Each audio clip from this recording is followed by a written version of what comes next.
Le thème 2 qui commence tout l'après-midi, qui se déroulera tout l'après-midi, s'intitule « Les enjeux scientifiques de la gestion des données ». Pour le thème, on a réuni des chercheurs de l'UQTR et d'ailleurs pour discuter de la façon dont les données sont gérées dans leur groupe de recherche, pour discuter de leur réalité et des défis que posent parfois certaines pratiques qui sont conseillées, suggérées par divers organismes. Les participants cet après-midi soulèveront certainement les défis liés aux exigences promues dans le milieu, celles et qui se heurtent parfois aux réalités de la recherche. La table ronde organisée par le Réseau intersectoriel de recherche en santé de l'Université du Québec, le RISUQ, permettra d'ailleurs de souligner cette réalité dans les sciences de la santé. Il s'agisse d'archivage, du partage ou de la gestion des données en cours de projet, chaque aspect s'insère différemment dans un projet de recherche selon le sujet, la discipline, la nature des données. La culture organisationnelle de chaque groupe de recherche a certainement un impact réel sur la façon dont un chercheur principal adopte ou adapte les pratiques promues. Pour information, cet après-midi, nous aurons une petite pause à 14 heures, donc juste avant la table ronde, pause de 5 minutes, comme ce matin. Au groupe de recherche interuniversitaire en limnologie, le GRIL, un comité de gestion et d'archivage de données a été fondé pour promouvoir ces pratiques et en superviser l'application. C'est pour discuter de la façon dont le partage des données ouvertes est encouragé dans cette unité de recherche que Raphaël Proulx est avec nous aujourd'hui. M. Proulx est professeur en biologie de la conservation à l'UQTR et co-directeur du Centre de recherche RIV. M. Proulx, je vous cède maintenant la parole. Merci Mathieu. Bon après-midi à tous et à toutes. Merci au comité organisateur. Donc, je vais partager mon écran.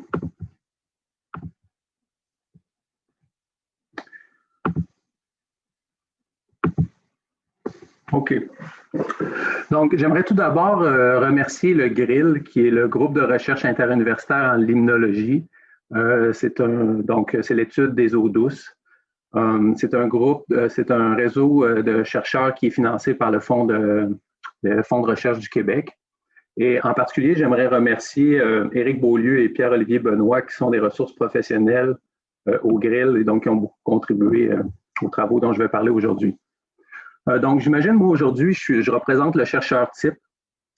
Dans ce cadre-là, j'aimerais vous amener sur le plancher des vaches dans l'élaboration et la mise en place d'une politique d'archivage et de partage des données du GRIL, donc qu'on appelle affectueusement la PAPDG.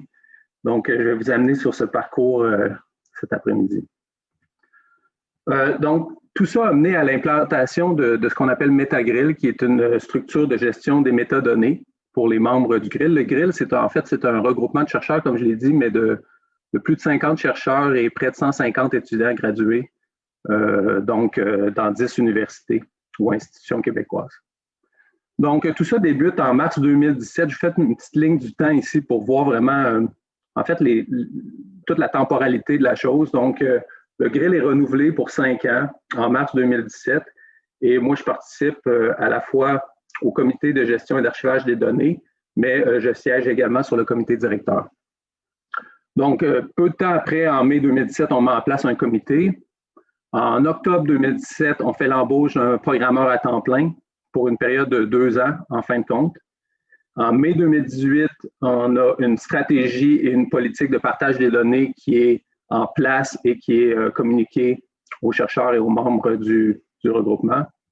Et finalement, en juin 2019, donc vous pouvez voir un peu, là, on est plus de 2 ans et demi après, on a une interface, 2 ans après, on a une interface MetaGRIL qui est opérationnelle.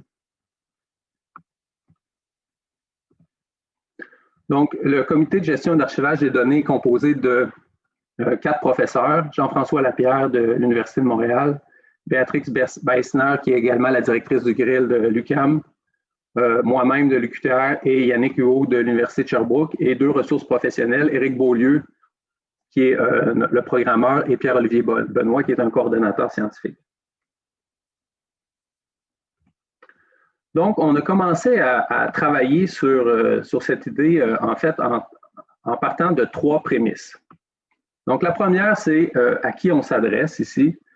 on est parti de la prémisse que les chercheurs et chercheuses n'ont pas de connaissances en gestion des données, considèrent ces enjeux comme étant secondaires. Ça ne veut pas dire qu'ils ont des mauvaises pratiques de gestion de données. En fait, je pense qu'il faut vraiment distinguer la reproductibilité des résultats du partage et de l'archivage des données. Donc, je pense que la majorité des chercheurs ont quand même des bonnes pratiques de gestion de données. C'est simplement qu'ils ne considèrent pas les enjeux de partage comme étant prioritaires. Donc, ça nous indiquait qu'il fallait établir des mesures incitatives et des mesures possiblement coercitives. Deuxième prémisse qu'on a utilisée, c'est celle du réalisme. Donc, la vocation du GRIL est l'animation de la recherche et la mobilisation des connaissances en limnologie. Nous, on n'est pas dans le business de la gestion de données. Donc, ce qu'on s'est dit rapidement, on doit éviter de réinventer la roue, de faire une solution qui est trop maison et qui pourrait ne pas perdurer dans le temps. Donc, toute la question des ontologies qui a été discutée ce matin, c'était aussi très important pour nous. Et de façon générale, on voyait un danger d'une surmultiplication des portails de gestion des données de recherche. Troisième prémisse, c'est que la politique ne peut se substituer aux politiques des maisons d'édition et organismes subventionnaires. Donc, évidemment, on ne peut pas être plus sévère que les maisons d'édition ou les organismes qui financent actuellement les projets. Donc, il fallait vraiment adopter une approche flexible dans un paysage académique qui est en constante transformation. Donc, voici de ce que le comité a accouché. Donc, la politique. Les lignes directrices de la politique, d'abord, s'appliquent de fait à tous les membres du GRIL. Donc, il n'y avait pas d'exclusion. Étudiants comme professeurs, membres du GRIL devaient se conformer à la politique. Ensuite, le GRIL s'est doté d'une structure de métadonnées qui facilite l'arrimage avec les portails de données existants. Notre choix s'est tourné vers le langage de programmation Meta4, qui utilise en fait les ontologies de EML, c'est pour Ecological Meta Language, et qui est associé avec le portail DataOne, qui est un joueur mondial. Ensuite, on a créé un formulaire de métadonnées, donc qui doit être rempli pour tous les projets cofinancés par le GRIL. Donc, c'était des projets conjoints. On a des projets conjoints d'internationalisation, de mobilisation, les ateliers thématiques et ce qu'on appelle les data derbies. Donc, ça, c'était une poignée sur laquelle on pouvait agir. Donc, dès qu'il y a du cofinancement, on disait, bon, ben, le formulaire de métadonnées, on ne parle pas encore des données, mais au moins, on doit avoir une trace du projet dans MetaGRIL. Ensuite, les données de tous les projets cofinancés par le GRIL doivent être archivées soit sur MetaGRIL, un autre serveur ou dans l'annexe d'un mémoire ou d'une thèse pour lequel un DOI est obtenu. Donc, vous voyez que là, ici, on voulait laisser énormément de latitude aux chercheurs de dire, bon, OK, si vous n'êtes pas à l'aise avec MetaGRIL, vous faites déjà affaire avec d'autres serveurs, vous êtes à l'aise ailleurs, c'est OK, c'est correct pour nous. Ce qui est important, c'est qu'il y ait un identifiant qui soit obtenu. Et finalement, on a mis en place des mesures incitatives, donc des compléments de bourse aux étudiants. Si le formulaire de métadonnées était complété et qu'il y a un DOI avait été obtenu pour les données, il y a une bourse qui pouvait être versée à la fin d'un projet étudiant cofinancé par le GRIL. Et aussi des mesures coercitives, donc l'impossibilité pour les chercheurs ou les chercheuses de déposer une nouvelle demande de financement si les formulaires n'avaient pas été remplis ou les jeux de données mis en ligne. Aussi, on a fait un travail de débroussaillage, de dire, OK, quels sont les entrepôts de données qui nous apparaissent comme étant peut-être les meilleurs véhicules du moment. Évidemment, on ne fait pas la promotion, nous, d'un ou d'un autre, mais donc, on les partage tous. Ça, c'est dans l'annexe de notre politique, mais on a une préférence à l'interne pour Zenodo pour les raisons suivantes. Donc, aucun frais d'utilisation, permet une connexion avec d'autres outils comme ORCID, GitHub. Il y a une pleine flexibilité de licence, CC BY SA, ND, NC, NCND, donc, etc. Et il y avait aussi la possibilité d'un embargo sur les données. Donc, ça répondait à une sensibilité des chercheurs de dire, OK, moi, je veux bien qu'à la fin de mon projet, mes données soient déposées quelque part, qu'il y ait un DOI associé, mais je ne suis pas prêt tout de suite à les diffuser complètement. Donc, une période de latence qui était possible. Si je vous ai mis simplement un tableau qui compare Zenodo à d'autres entrepôts de données de façon assez avantageuse, on en trouve d'autres sur le web. Donc, ici encore une ligne du temps, mais plus pour montrer derrière qu'est-ce qu'il fallait faire aussi. On a mis en place un outil, une politique, mais après, il faut l'expliquer. Hein. Donc, on avait à l'embauche d'une personne ressource du Grill. Donc, on a des personnes ressources du Grill qui étaient attitrées à ce travail d'expliquer MetaGrill, comment ça fonctionne, accompagner les chercheurs, les étudiants pour remplir les métadonnées. Ensuite, en mars 2018 et mars 2019, 2 années en ligne, qui est le symposium annuel du Grill où presque tous les membres se rejoignent à chaque année. On a fait des présentations, des posters, des ateliers spéciaux pour sensibiliser, expliquer, accompagner, etc. Ça a amené au premier dépôt des premières données Grill qui est déposé en mars 2019 parce qu'il faut savoir que là, le projet est financé en 2017 et les premiers projets arrivent à échéance à peu près en 2019. Et à ce jour, en 2021, on va dire on est heureux ou malheureux d'avoir quand même seulement 21 formulaires de métadonnées et 14 fichiers de données d'entrée. Donc, on voit que c'est vraiment un travail de tous les jours, de tous les instants, et c'est un travail en continu.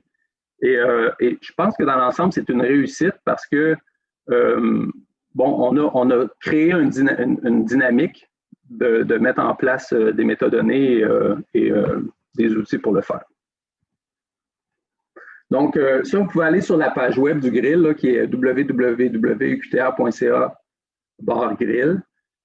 Et l'outil s'appelle MetaGrill. Vous pouvez rentrer, le consulter en rentrant en ligne avec un identifiant ORCID.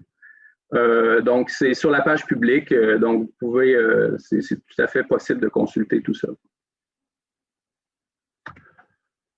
Donc, quelques leçons qu'on a tirées de la mise en place de cette politique. Bien, premièrement, éviter les solutions maison. S'arrimer avec les portails qui sont existants, sans frais d'utilisation, flexibles, engagés à long terme, très important, bien intégrés avec les autres outils. Par exemple, GitHub. Il faut que les données puissent être, ou les métadonnées puissent être trouvées, par exemple, par Google Dataset Search. Éviter des solutions omnibus, donc tout azimut. La diversité des secteurs de la recherche et la diversité des données sont intimement liées, on en a parlé. Ça peut être des photographies, des séquences d'ADN. La donnée en tant que telle, c'est quelque chose d'extrêmement vaste et varié. Investir les ressources financières et professionnelles nécessaires à la réussite du projet, évidemment, très important. Ici, on parle quand même de 2 années d'incubation, une personne à temps plein pendant 2 ans, plusieurs sessions de formation et de sensibilisation. Et finalement, ça aussi, ça a été discuté ce matin, donc utiliser la carotte et le bâton. Donc, on a mis en place des mesures à la fois incitatives et coercitives. Ça m'amène à discuter rapidement de d'autres considérations sur les données. Moi, j'appelle ça le déluge des données. En sciences de l'environnement, les chercheurs et chercheuses publient plus de 2 millions d'articles par année. L'intervalle de doublement du nombre d'articles est d'environ 15 ans. Donc, l'arrivée d'informations est décuplée. Et là, on veut que la sortie d'informations soit décuplée. Et ça met une pression, et ça, c'est important, très, très grande sur la prise de données. Là, on parle beaucoup de l'accessibilité aux données, mais il y a des individus, il y a des gens qui prennent la donnée. Et maintenant, le système est construit pour que ça soit de plus en plus difficile. Donc, il faut avoir les certificats, et pour des bonnes raisons, mais néanmoins, il faut avoir des certificats éthiques, de bons soins aux animaux, des permis de prélèvement, des permis d'accès, de navigation, de sécurité, des assurances personnelles et civiles. Il faut tout ça pour aller prendre une donnée aujourd'hui. Et là, il faut juste réaliser qu'on demande aux gens qui récoltent la précieuse donnée de aussi la rendre disponible. Donc, je pense qu'il faut vraiment considérer, on disait la valeur à la donnée, mais la valeur aussi aux individus qui colligent et collectent ces données-là, les chercheurs. Donc, en fait, ici, j'ai juste représenté mon cycle des données d'un point de vue du chercheur. Donc, en haut, on a les chercheurs du Grill ou de mon centre de recherche à l'UQTR, le centre de recherche Rive. Et la voie traditionnelle, c'était celle de la publication, hein, qui en passant, c'est des données. C'est des données qui ne sont pas structurées, mais il y a des données. Ça, depuis longtemps, les données dans les publications sont utilisées pour faire des synthèses ou des méta-analyses. Et là, on développe une voie, en fait, qui est d'entrepôt et de partage des données. Zenodo, DataOne, Portage, etc. sont des exemples. Et tout ça est gérés ou administrés par des moteurs de recherche, donc qui en font le tri, la collecte, donc comme par exemple qui sont accouplés à de l'intelligence artificielle comme Google Dataset Search ou ResearchGate. Pourquoi je dis que ça, c'est hier? Parce que pour moi, ça, c'est des questions d'hier. Ce que je veux dire par là, c'est des questions d'accès aux données, d'accès aux publications, etc., quand on parle de données ouvertes ou de recherche ouverte. À mon avis, oui, il faut continuer, mais on n'est pas dans un manque de données, on n'est pas dans un monde en manque de données. Je pense que demain, c'est l'utilisation de la donnée. Et on doit, à mon avis, on doit déjà être là.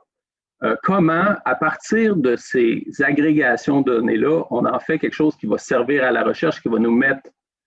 Si on fait juste la partie de gauche, puis on ne s'occupe pas de la partie de droite, en fait, on va juste rendre disponibles des outils qui vont favoriser dans un monde en compétition, universitaire, académique, etc., d'autres joueurs. Donc, moi, je veux bien mettre des données en ligne, mais je pense qu'on doit vraiment mettre nos efforts sur la veille, la synthèse, le monitorage et comment faire ça. Voilà, c'est ce que je voulais vous dire aujourd'hui. Merci beaucoup.